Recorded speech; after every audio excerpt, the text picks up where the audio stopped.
Thanks for being here. Subscribe to Cheating Stories Best, so you don't miss new stories. Does disease cure or cripple? Today's story has a similar plot. Enjoy it! I first met Ramona when I was in college. Back then, she was stocky with big glasses and bad skin. She majored in art and dressed strangely. I guess you could say she had her own style. Unfortunately, her independent talent was not something that most guys found nice or even attractive, myself included. Even though she was an art major and I was a production technology major.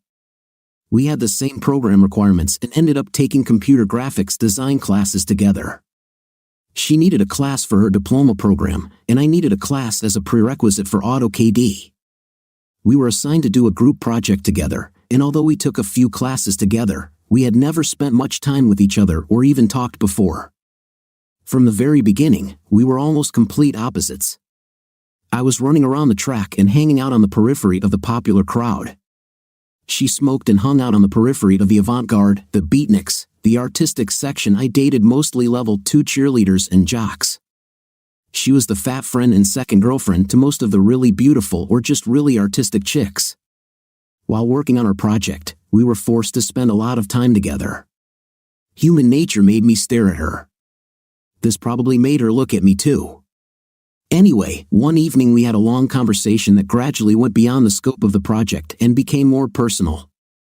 My next girlfriend came to pick me up, and I was a little sad to leave Ramona. I could also see that she wasn't happy about it either. The next day when we met in the computer class, Ramona was very cold towards me. "Okay, what did I do now?" I asked her. "You're an idiot," she said, almost crying.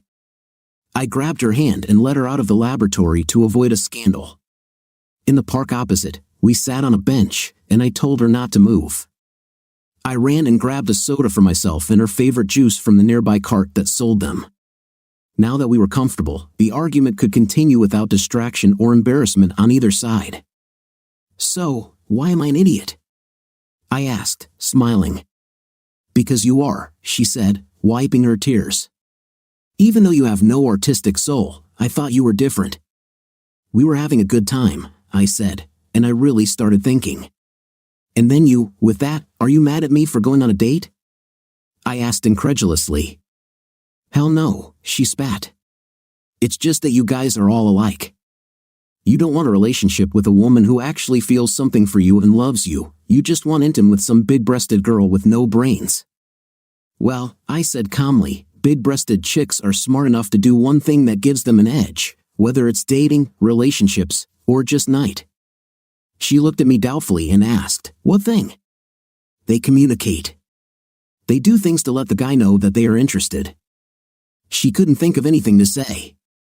She just sat there, clenching her fists and fuming with anger. I could almost see smoke coming out of her ears.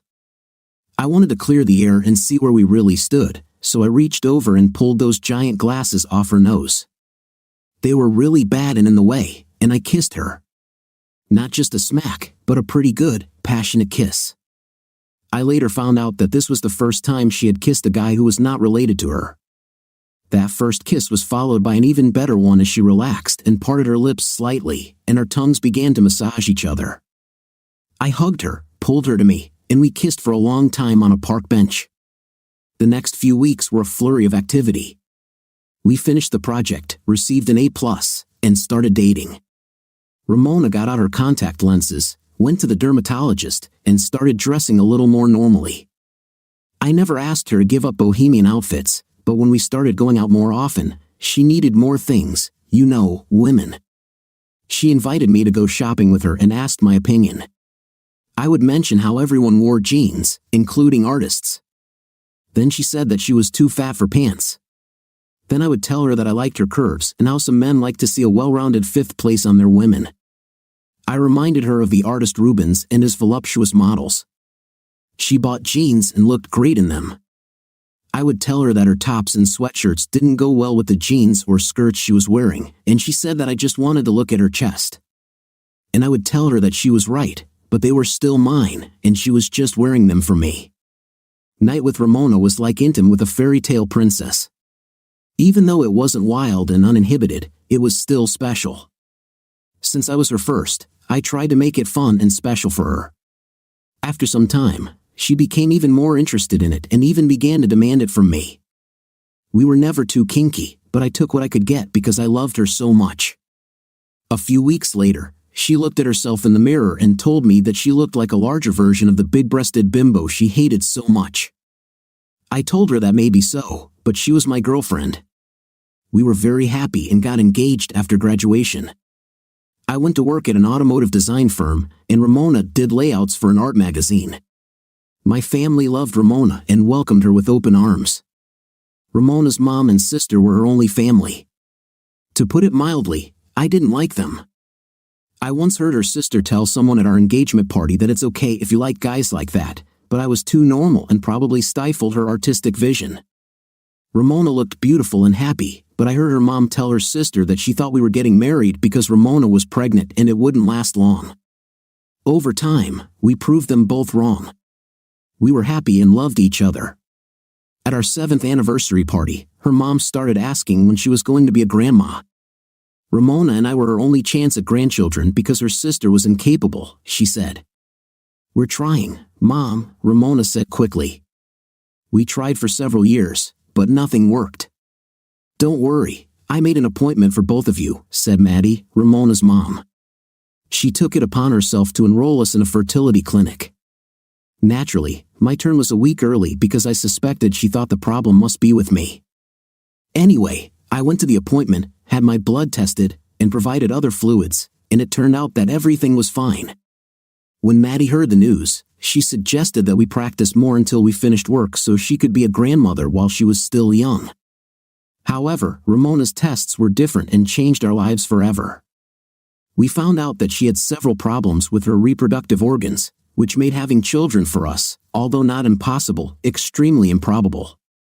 That night I held her close as she cried herself to sleep. I told her that we could always adopt a child or get any of the treatments currently available. In my heart, I hated her mother for bringing the situation to this state. If you want a divorce, you can get it, she told me through tears. I will never leave you until you force me, Mona, I told her. Mom said that you will cheat on me in order to have children, Mona. I will never cheat on you. You are my life, I said. She looked into my eyes and asked, why do you want to stay with a fat girl who can't have children? I looked into her eyes, making sure she could see my every expression, and told her, because I love you more than anything in the world, and it will kill me if I stay without you. I think she calmed down a little and went to sleep, but to be honest, those days are so blurry now that I can't remember all the details. 2 days later, the clinic called and asked us to come for an appointment. We sat down with the doctor and were concerned when she said she had referred Ramona's tests to a specialist. We were even more shocked to learn that Ramona was in the early stages of a very aggressive strain of cancer. Then all the pieces fell into place. This explained why at 25 she was always tired for no reason. This explained the soreness of her body some days and her frequent irritability and mood swings. It also scared the crap out of me. Luckily for us, we caught it early enough that the prognosis for her survival was good. She referred us to a specialized oncology facility and made an appointment for the very next day. Ramona had a very long and relatively invasive battery of tests. I took some time off and stayed with her the whole time. I was in the room with her, holding her hand during each test and cheering her on as we waited for each result. Over the next few weeks, Ramona had surgery to remove some lymph nodes and began a radiation therapy program. I stayed in the family suite at the cancer center to sleep next to her. I was there every morning when she woke up and all day. I was even allowed to stay with her overnight until she fell asleep. Her mother and sister visited her from time to time and were always cold to me. I think they thought I had somehow given her cancer. The radiation therapy didn't seem to work and was starting to destroy healthy tissue, not just the cancerous tumors. So we abandoned it in favor of chemotherapy. Ramona had lost about 40 pounds as a result of the radiation, and chemotherapy was probably going to take away her hair. The nurses at the hospital were always angsty with me, and they often went above and beyond their job to help me do things for Ramona. One nurse was a godsend. Her name was Kelly, and she was very beautiful. She was tall, slender, and seductive with bright red hair and green eyes. She always smiled or joked for me every morning when I walked in. She was also there with a hug or a shoulder when I really needed help keeping my cheerful face on. Most nurses in the oncology department worked 4 10-hour shifts and had 3 days off. Kelly worked from 10 p.m. to 8 a.m. She was there when I left Ramona at night and there when I returned at 6 a.m. the next day. She was always cheerful, at least around me. The only time I remember her getting upset was when she was talking to Ramona's mother, Maddie. Maddie commented that I would probably leave her daughter now that she was sick. Kelly attacked her like I've never seen her before and threatened to throw her to the floor. "This place is depressing," she said. "Most of our patients have very few visitors. Their family and friends are staying away because they can't see them or are afraid the disease may be contagious." She continued, "This man never leaves her side when she feels bad. He's the one who holds the bucket into which she vomits and then wipes her up." "Were you here?" she asked. When she needs to relieve herself, he walks her to the toilet and helps her. "Were you here?" she asked again. When she started losing her hair, he shaved his head to make it look similar. She laughed, remembering my shiny skull. "Were you here at that time?" she asked irritably. "He gives her a sponge bath so she can carry herself with dignity and not have someone else do it," she said.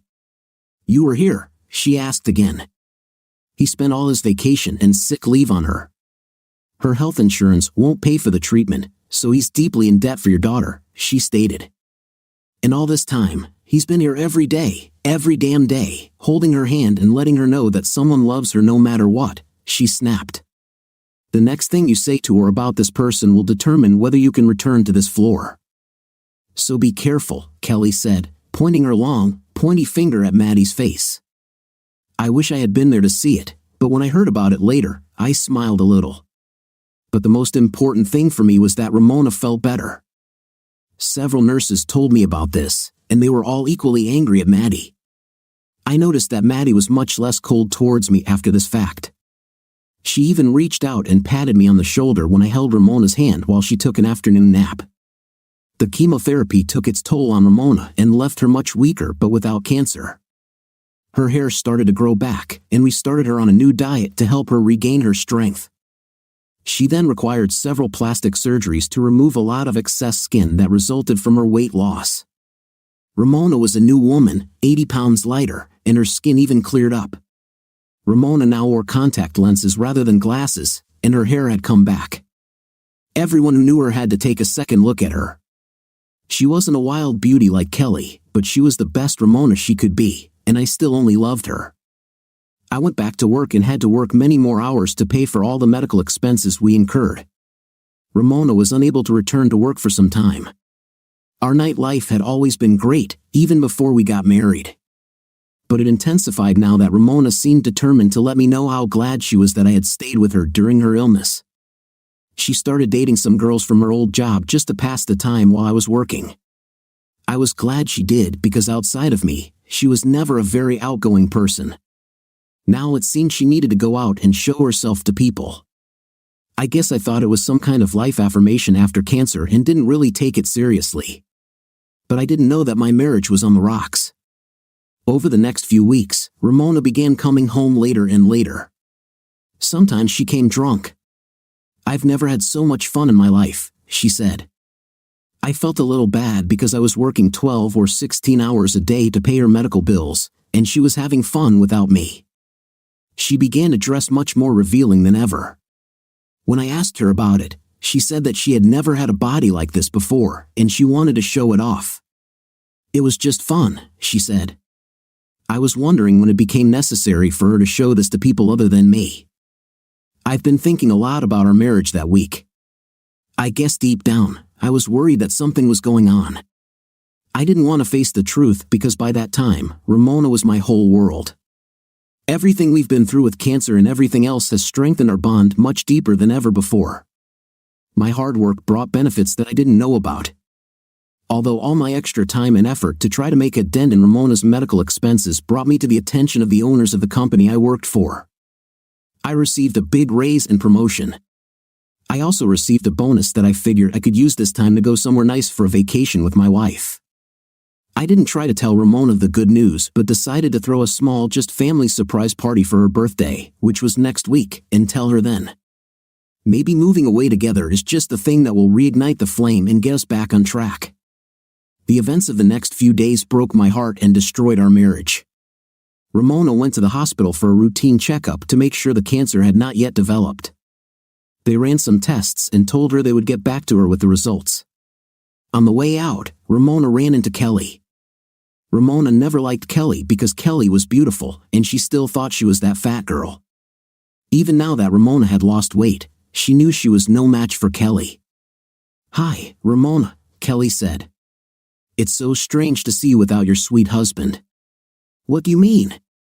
"I'm not without him," Ramona said.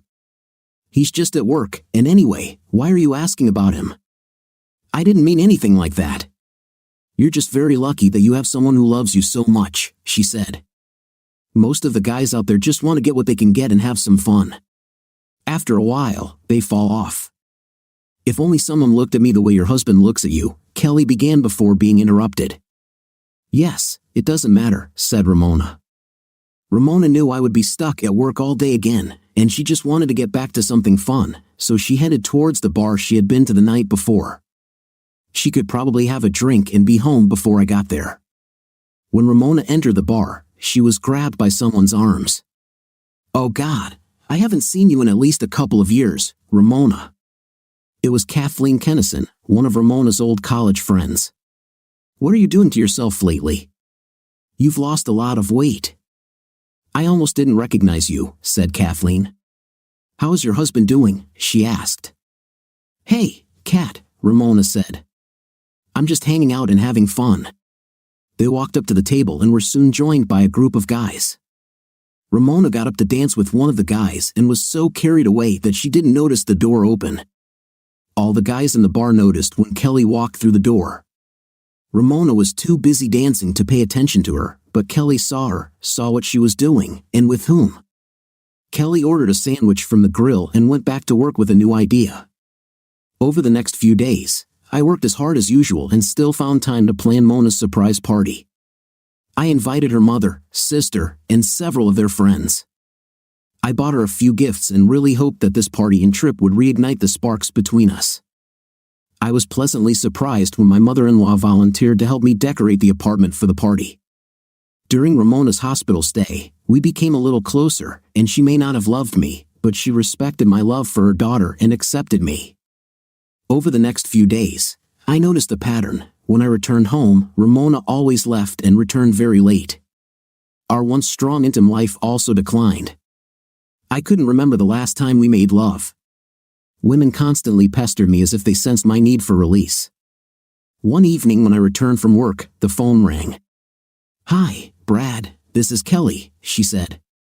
"Hey, Kelly, do you have Ramona's test results?" I asked. "No, not until tomorrow. But I need to talk to you about something. This is very important. Could you meet me somewhere? I promise it won't take long." "How about a park across the street from the hospital?" I suggested. Kelly thought about it and agreed. "I can be there in 20 minutes if you don't mind." "See you there," I said. Kelly thought the park was the best place to meet. She went there with Brad several times during Ramona's hospitalization to cheer him up. They had several impromptu dinners while Ramona underwent procedures that he could not attend.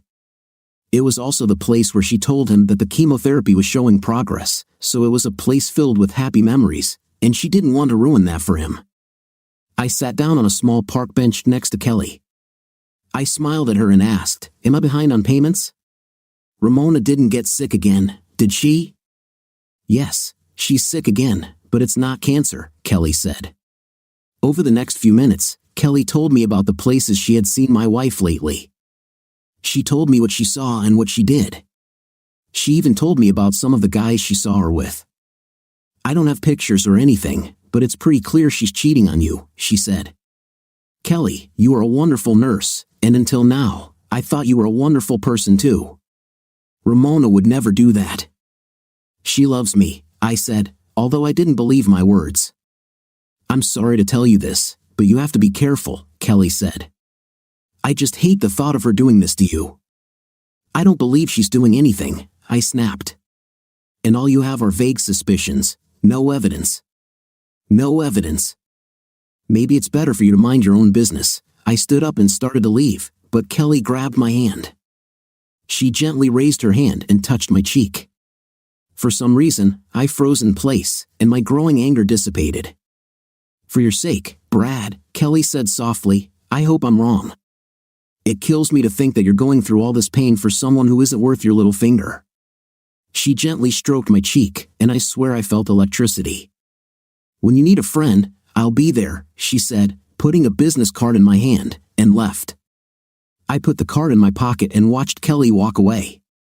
It had been a long time since Ramona and I had made love, and I was hard as a steel rod watching Kelly's fifth place. Everything went better than I expected. Kelly thought if he found out too late, it would hurt him even more than now that he was warned. It's better to have a couple of small blows than one big crushing blow. She would never hurt Brad for any reason, but he needs to know about his cheating wife. Kelly couldn't remember exactly when she fell in love with Brad. It didn't matter anymore.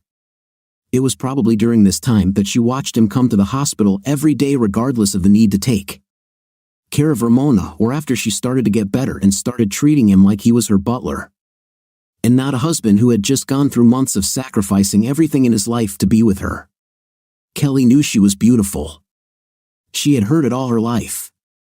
She had been with many guys, but none of them treated her with as much love and tenderness as Brad treated Ramona. She couldn't think of anything she wouldn't give to have someone like that in her life. She was ready for step 2 of her plan.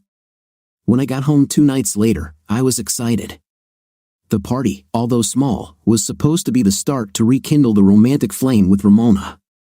Over the past few days, I've started paying more attention to what's going on between us, and I've discovered that she's been acting distant and drinking too much. When I finally fell asleep, she was still not there. When I woke up, she was already asleep. She smiled and rolled over when I told her I was planning something special for her birthday. I knew she was probably drinking and partying a little, but it was Ramona, after all.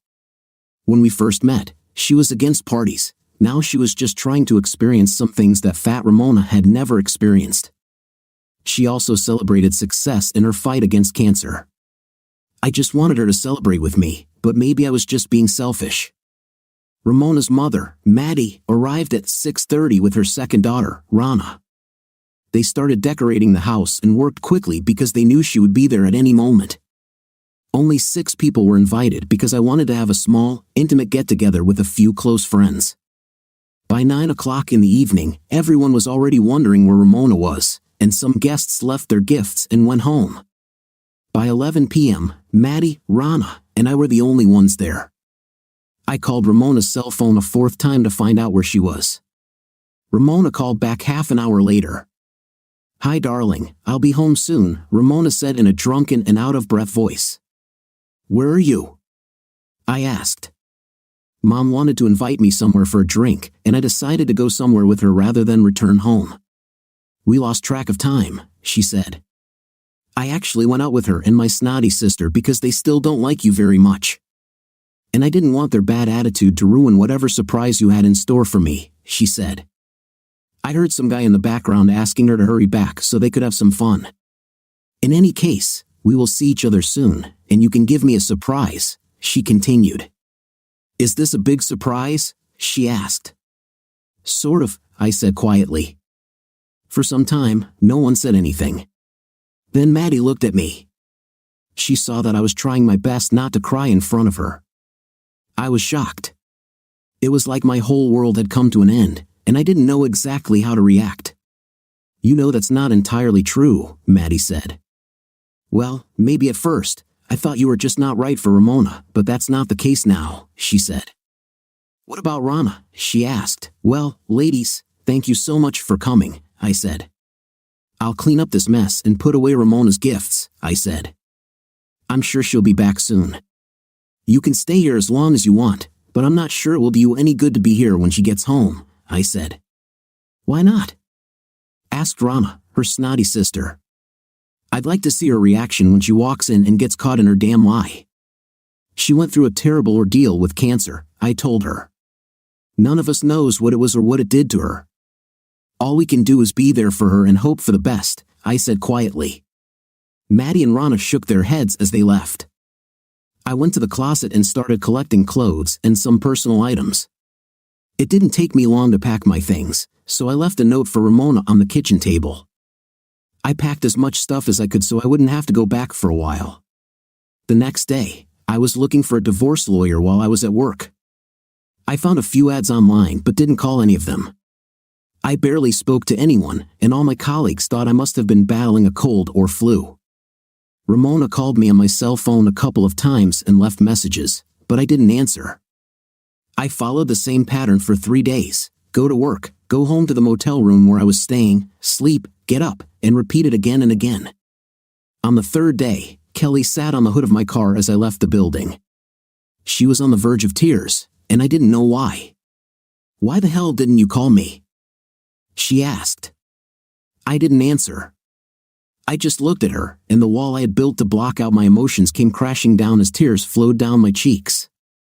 I quietly said, "Everything you told me turned out to be true." Kelly jumped off the car and hugged me. I felt like a pervert, noticing my arousal when her breasts pressed against my chest. "I didn't mean to hurt you."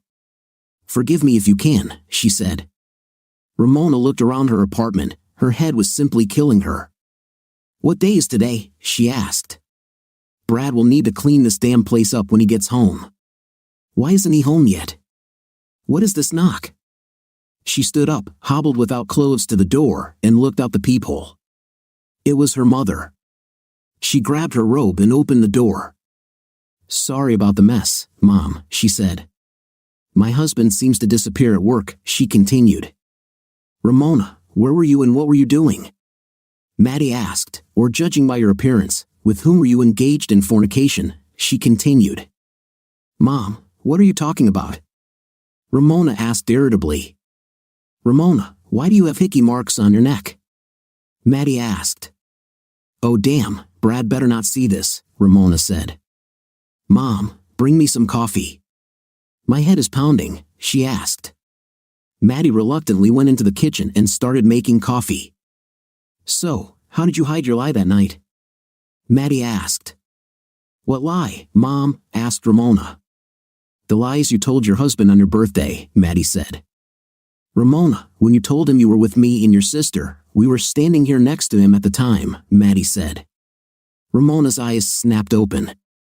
"I better think of something to say before he gets home," she said. "You have to help me come up with a plan, Mom." "Why should I?" Maddie asked. "Mom, I understand that I did some things that I shouldn't have done," she said, "but it was all just for fun. I just wanted to be able to do things I never did when I was younger," she said. "When I was younger, I was fat, Ramona, always the fat friend of the hot girl, never the one they wanted," she said. "Then I met Brad, and everything changed," she said.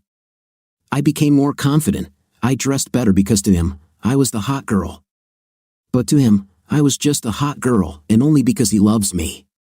But now that I've lost weight, I'm getting the attention of more and more guys, which is refreshing," she said. "Now I can play with them a little and throw them away whenever I want. Now I have a choice, and it's fun," she said. "This is not serious. I would never truly leave Brad because I love him. I'm just having a little fun," she said. "But you said it yourself, Mom, that he's ordinary and boring, and Brad will never know anyway," she said. "He always works anyway," she continued. "He better get involved in the game, otherwise, he will lose me, just like now. He should be home by now," she said. "That's probably true," Maddie said quietly. She walked up to Ramona and handed her the note she found in the kitchen. "Dear Ramona, I'm really glad you're having fun. After what you've been through, you deserve it. Almost no one beats cancer, but you entered this fight and you didn't just defeat him, you destroyed him. In fact, you came out a stronger, even more beautiful person than before. From the very beginning, I knew you were special, and I fell madly in love with you. Now you have the confidence to go out and let everyone see how special you are and how big your heart is. You deserve it too. Now I understand that there is simply no place for me in your life and in your heart." After all, you won my heart a long time ago, and you deserve to keep moving forward. I hope you get this note tonight and call me so we can talk about where we go next, if we go anywhere at all. If I don't hear from you tonight, I'll just assume the worst and file for divorce so you can be free of me. You can take the apartment because I still won't be able to return there. There are too many memories there. I just hope your next man is more worthy of you than I am. I tried my best, did everything I could for you. Obviously, I was lacking something, and you deserve better. I will always love you, Brad. After reading the letter, Ramona collapsed on the floor, sobbing. Maddie looked at her daughter and thought, what a fool I raised. Across town, Kelly took Brad to her home. She walked around the car and opened the door, then reached out and pulled his limp arms to extract him from the car. Guiding him to her door, she opened it and ushered him inside. Sitting him down on the sofa, she began to talk to him. She could tell he had been on autopilot for days, merely going through the motions. But now he had completely crashed. He's much stronger than he thinks, she thought. I'm going to help him get through this. Kelly knew now was not the time to share any remaining information about Ramona with him. Brad and Ramona had been under surveillance by a detective firm for the past week. She knew the exact date and time he left her but wanted to give him a few days before meeting him. Ramona had done much more than Brad knew, and she wasn't sure his fragile psyche could handle it. Leaving Brad sitting on the couch, she changed into shorts and a t-shirt. She cooked them dinner of steaks and salad, eating her steak while Brad moved his fork around his plate thoughtfully. During all this time, neither of them spoke a word. After dinner, Kelly checked Brad's cell phone, purposefully turning it off, just in case. There were no messages on it yet. This was a good sign, which meant he was still too drunk to realize he was gone. Kelly called the hospital and said she would be away for a couple of days on personal matters. Then she asked Brad to call in too. He didn't want to miss work because he still had bills to pay, and he couldn't do it by missing time at work. Kelly didn't take no for an answer. Brad called and took 2 days off. Kelly brought him a blanket and laid him on the couch. She hugged him like a child and kissed his forehead. If you need me, I'm here, she said, pointing upstairs to her bedroom. That evening, Ramona called Brad's cell phone multiple times. Pick up this damn phone, she thought. Where the hell is he? She just needed to explain it to him. She didn't want a divorce, she also couldn't live without him. He was her rock, her anchor. Yes, she had done some things in the past few weeks, but none of it mattered. It was just fun. Her marriage was her life. Brad was the only person who truly loved her, even when she was fat, and no one else knew she was special. When she got cancer, she didn't beat it, they did. Without him, she would have given up long ago, but he didn't allow it. She remembered thousands of stupid things he had done. She still remembered the day he came in with his hair shaved. How could she be so stupid? She called him again, then she called him at work. She knew he would be there because he was still working as many hours as he could to pay her medical bills. His boss told her that he took a couple of days off. He also gave her Brad's new office number and reminded her that Brad had been working in a different department since he was promoted. When did Brad get his promotion? Ramona felt very bad. For the first time, she realized that Brad's return might not happen as she expected. Until now, it seemed to her that he was sulking and angry. She could easily overcome his anger by calling him and asking him to come home. Once he gets home, a little talk and intim, and everything will be fine. They would spend the rest of their lives together, making amends. She had thought a lot over the past few hours and realized that her fun probably wasn't worth the risk of losing Brad. She started out so smart. How did she become one of those stupid girls she hated so much in college? She wanted to have a little fun and pamper herself a little. Now she realized that after all, she was not in control of the situation. Strange men gave her the illusion of control in exchange for what she should only have given to Brad. There was no love, just meaningless drunk and intimate. Now all that was left was to ask how much Brad knew and what he needed to forgive her. On the other hand, she would never forgive herself for this. She became the thing she hated the most. Kelly worked with Brad very slowly and very carefully. They first went to the hotel and took his clothes and belongings. Then she took him shopping for the things he needed. At her insistence, they moved his belongings to a guest room in her home. She made him speak at first, only a few words, but soon they were talking with all their might. The only thing they didn't talk about was Ramona. After the 2 days were up and both had to return to work, she returned his cell phone to him. While she watched, he checked his messages. There were over 100 calls from Ramona. He deleted them all without listening. His job became harder, and she thought he would be okay. When Brad got back to work, he felt better, although he had not yet come to his senses. Some of his colleagues saw Kelly picking him up the other day, and there was a lot of gossip about it. "So, Brad, who the hell was driving that red Mustang?" asked his friend Dave. "Brad has a damn supermodel on his side," said another colleague. Brad smiled but didn't say anything. Kelly was definitely beautiful. In terms of pure physical beauty, she was much more beautiful than Ramona. Did he really think so? Brad's good mood took a turn for the worse when someone suggested he was cheating on Ramona with a mysterious redhead. No one knew the true story, that Ramona was cheating on him.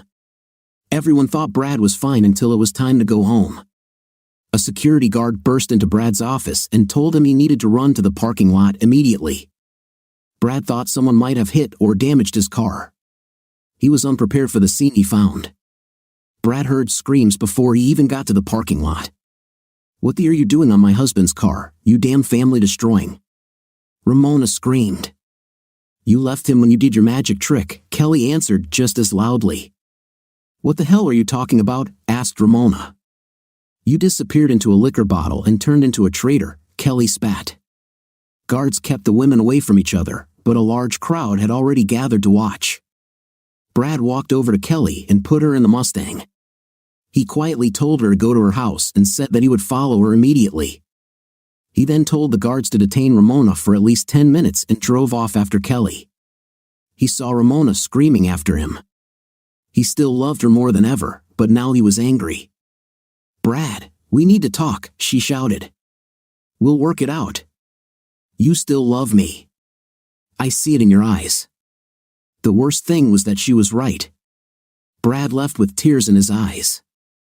Later, at Kelly's house, Brad was ready to talk. "What are you going to do, Brad?" Kelly asked. "I guess I want to know what happened to my marriage," Brad said. "Do you really want to know this?" Kelly asked. "Of course," Brad replied. "I don't think so," Kelly said. She entered her office and pulled out a large manila envelope. She placed it on the table in front of him and said, "Everything is here, but please don't open it." "What's in the envelope?" asked Brad. "When I came to tell you about her after I saw her, you said I had no proof," Kelly said. "And you were right. I knew what I saw, but just like when it happened to me, I didn't want to believe it. I knew you'd need proof, so I found a private detective to follow her," she said. "It didn't cost me anything because he's my cousin and still owes me a favor. I sewed it up several times. There are photographs, audio recordings, receipts, reports, and even video. But believe me, if you still have even an ounce of love left in your heart for her, you don't want to see this. At this point, you know that the evidence is there, that she definitely did things that violated her marriage vows. But seeing this will only hurt you more," she continued. "Once you see the hard evidence, you won't be able to get it out of your mind for a very long time. You begin to understand this. I know it will take you a long time to forget her, but you are starting to come to your senses," she said hopefully. "All this file can do is bring you back. But do what you think is necessary," she continued. "What will we eat for dinner?" Kelly said, turning towards the kitchen.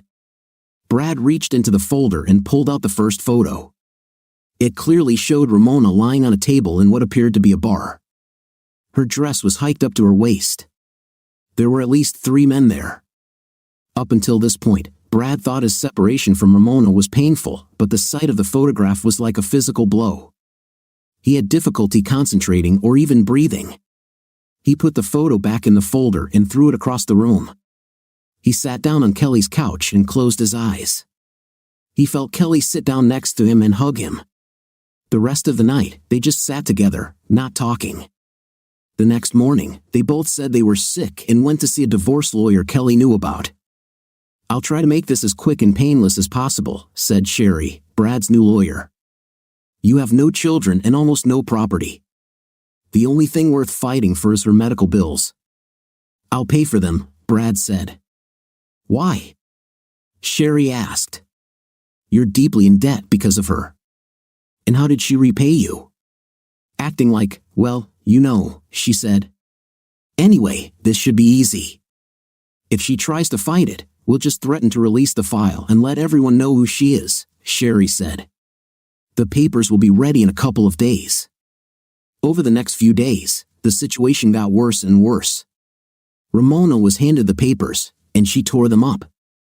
She not only refused to sign them but even to read them or contact a lawyer. She told Sherry that she would fight the divorce with everything she had and that it would never happen. She finally proposed a legal separation that could, after a year had passed without permission, begin divorce proceedings. In exchange, she asked for a marriage counselor and begged Brad to come home so they could try to save the marriage. Sherry threatened to change the reason for the divorce to infidelity, which would destroy Ramona's good name, and that evidence might leak. Ramona laughed in Sherry's face and asked her to come up with something important. "I told you," she snapped. "I will do everything to prevent this. If you have to go to Rome to tell the Pope that I'm a traitor, I'll buy you a plane ticket. But no one, especially you or that redhead, will take my man without a fight." She also refused to listen to any other proposals until she had a chance to talk to Brad. "She's so mean," Sherry told Brad later. "If I were you, I would go to the meeting," she said. "If you refuse to communicate with her, it will look bad in front of the judge."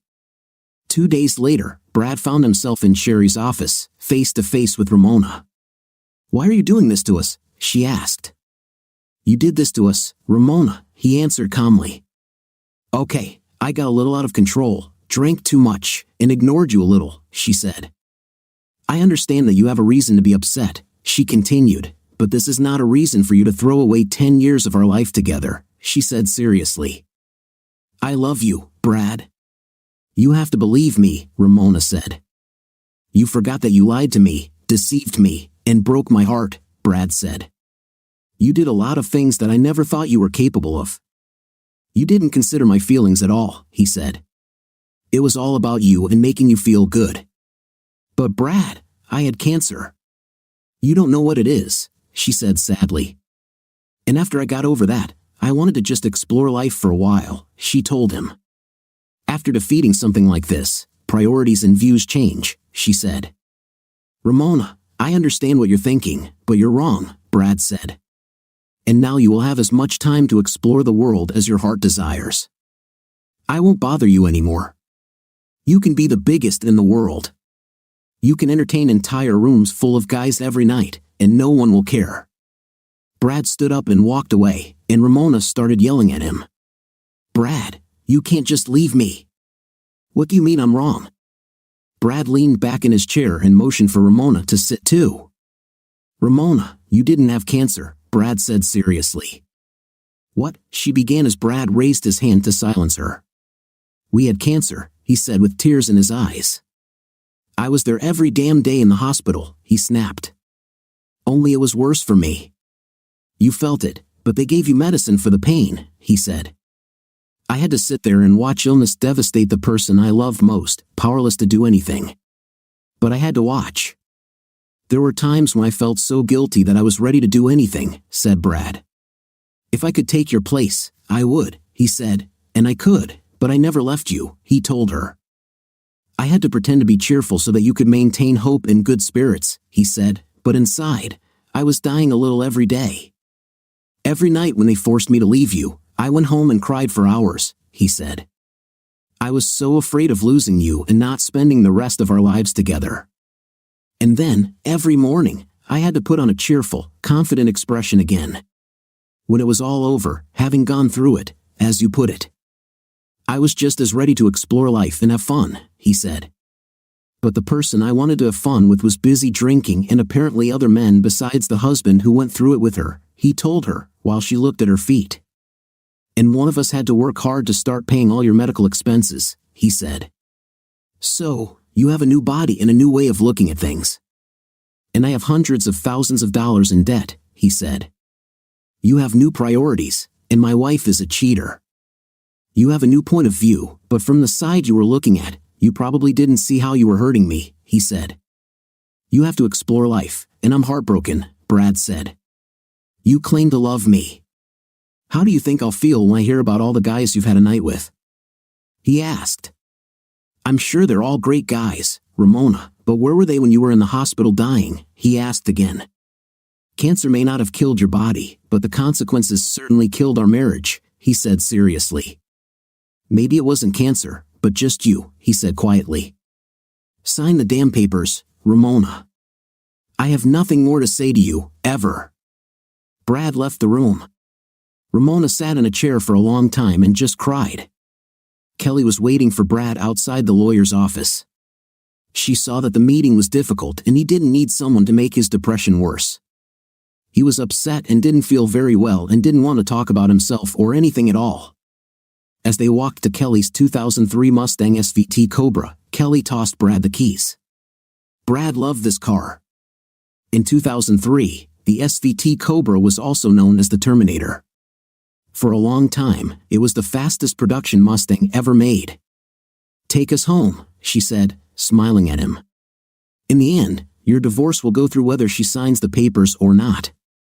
Can we just go for a little ride? Asked Brad. No, Kelly said.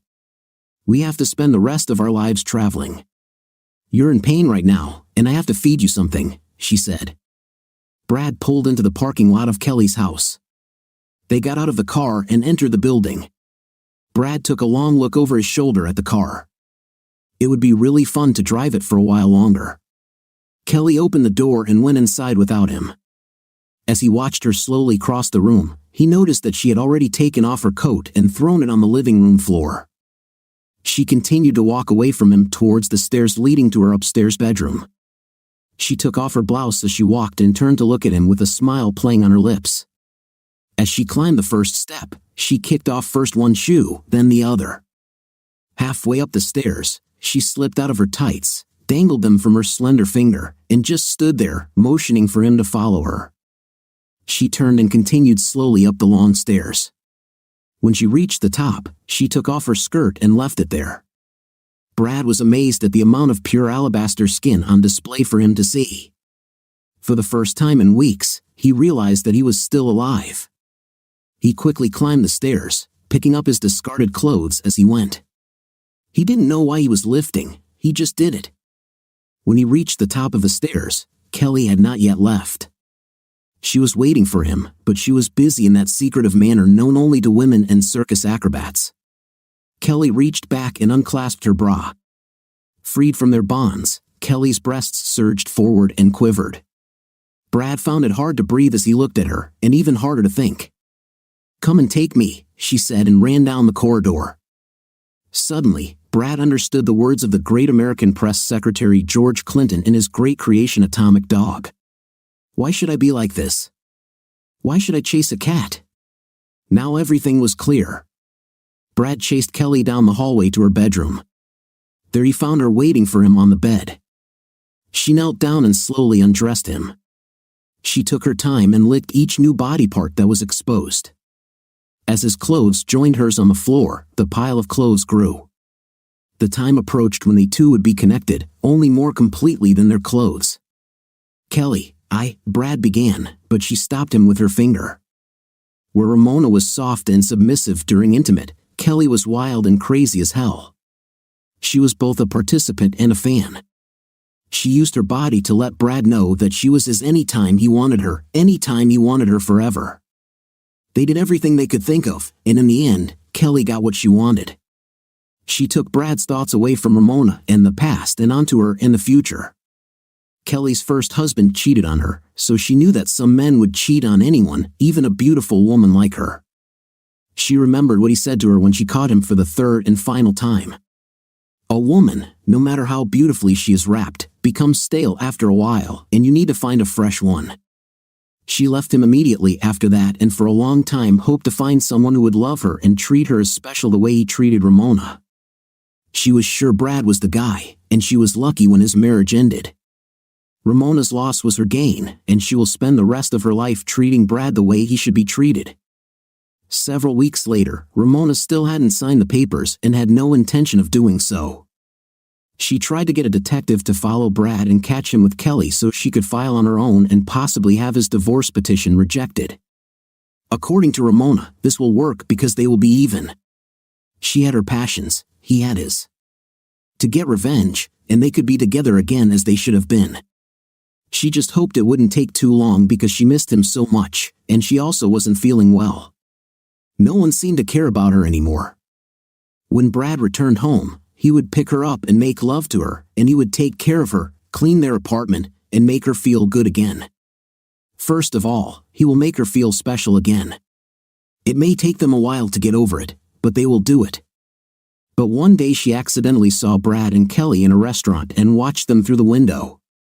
Kelly reached across the table and gently touched Brad's cheek. He held her hand in place, turned it, and kissed it. Brad didn't do what Ramona planned to do. He should have just had a night with Kelly like Ramona did, but Brad was clearly in love with Kelly. Ramona realized what she had given up and came unstuck. She ran into the restaurant screaming at Kelly, "Get away from my husband, you cheap." "Ramona, you threw it away." Kelly snapped. "No, I didn't do it." Ramona screamed. "I was just having fun. I never wanted him to leave me." "You won't get my husband." "I already have him," Kelly snapped. "He would already be my husband if you would just sign those damn papers." "No way in hell." Ramona screamed again. As they watched, Ramona's face grew very pale. She felt dizzy and could barely stand. She sat down on the floor and said she didn't feel well. Having come to her senses, she left the restaurant. 3 months later, Brad and Kelly got married. True to her words, Ramona never signed the divorce papers. Her cancer returned in full force, and she was hospitalized again. She received great care, but it wasn't the same without someone by her side to help her fight the disease. She lost the will to live. She spent a lot of time at the hospital asking about Brad or writing letters to him. She begged him to forgive her and take her back or just visit her. He offered to visit her if only she would sign the papers. This time, the fight against cancer was short and brutal. She wasted away for a month and then died. Brad and Kelly attended the funeral. Brad spoke very eloquently and without rancor about what a special person Ramona was and how much he loved her during their time together. He didn't talk about how things ended between them, only about the good times. At the end, he told the 4 or 5 relatives who had gathered about how he and his new bride had decided to name the baby she was carrying after Ramona. Some evenings, sitting in front of the fireplace or driving around in his 2012 Mustang GT, Brad knew both he and Ramona were wrong. Ramona said that she beat cancer. Brad then believed that they beat cancer. In fact, Ramona just got cancer. From the moment she left the hospital, she became a different person, loud, angry, vile, and disgusting.